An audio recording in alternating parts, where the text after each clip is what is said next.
নমস্কার বন্ধুরা, আমি বিক্কি। আজ আমি আপনাদের এমন একটি ভয়ঙ্কর গল্প শোনাতে চলেছি, যেটি অনেকের মুখে শোনা একটি কথিত বাস্তব ঘটনার অনুপ্রেরণায় তৈরি। এই ঘটনার সত্যতা নিয়ে আজও নানা মত রয়েছে। আশা করি গল্পটি আপনাদের ভালো লাগবে।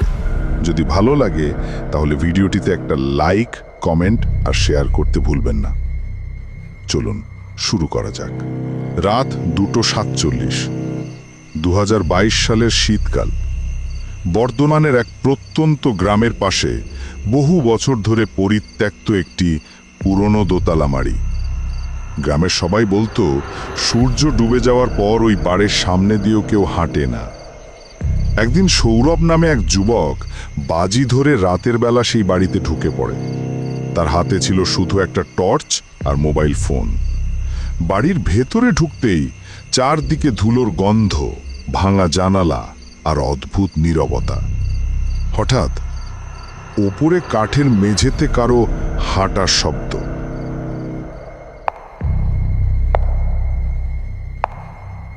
সৌরভ ভেবেছিল হয়তো কোনো বিড়াল, কিন্তু টর্চের আলো ফেলতেই সেখানে কেউ ছিল না। সে মোবাইল বের করে ভিডিও করতে শুরু করলো। ঠিক তখনই মোবাইলের স্ক্রিনে সে দেখতে পেল তার পিছনে সাদা কাপড় পরা একটা মানুষের মতো ছায়া দাঁড়িয়ে আছে।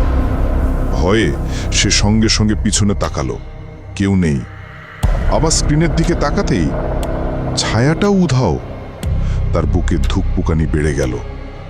সৌরভ সিদ্ধান্ত নিল এবার বেরিয়ে যাবে, কিন্তু যে দরজা দিয়ে সে ঢুকেছিল সেটা ভেতর থেকে বন্ধ। সে প্রাণপণে দরজায় ধাক্কা দিতে লাগলো। ঠিক তখনই উপরের ঘর থেকে এক মহিলার কান্নার শব্দ ভেসে এলো।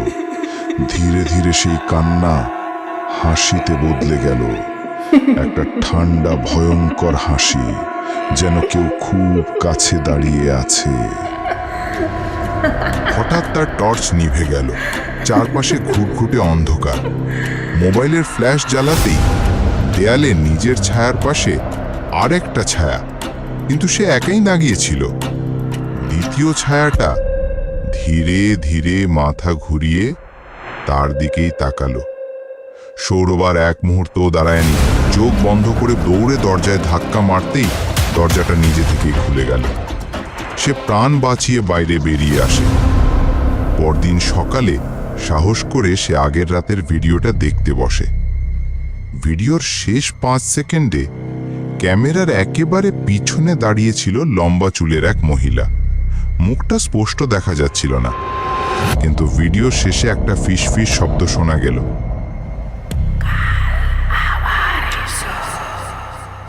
সৌরভ সেই ভিডিও আর কাউকে দেখায়নি।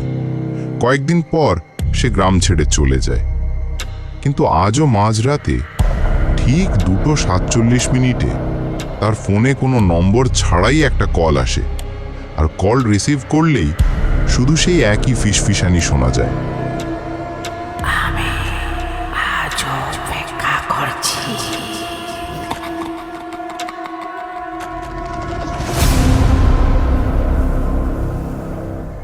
যদি আজকের এই রহস্যময় গল্পটি আপনার ভালো লেগে থাকে, তাহলে ভিডিওটিতে অবশ্যই একটি লাইক করবেন। আপনার বন্ধুদের সঙ্গেও শেয়ার করুন, যাতে তারাও এই ভয়ঙ্কর অভিজ্ঞতার সাক্ষী হতে পারে। আর কমেন্টে অবশ্যই জানাবেন গল্পের কোন অংশটি আপনাকে সবচেয়ে বেশি ভয় পাইয়েছে, আর পরের ভিডিওতে কেমন ধরনের রহস্য বা ভৌতিক গল্প শুনতে চান। এখন বিদায় নিচ্ছি। খুব শীঘ্রই আবার ফিরে আসব এমনই আরেকটি রহস্যময়, শিহরণ জাগানো এবং রোমাঞ্চকর সত্য ঘটনা অনুপ্রাণিত গল্প নিয়ে। ততক্ষণ পর্যন্ত ভালো থাকুন, সুস্থ থাকুন, আর মনে রাখবেন, রাত গভীর হলে সব শব্দের উৎস কিন্তু মানুষ হয় না।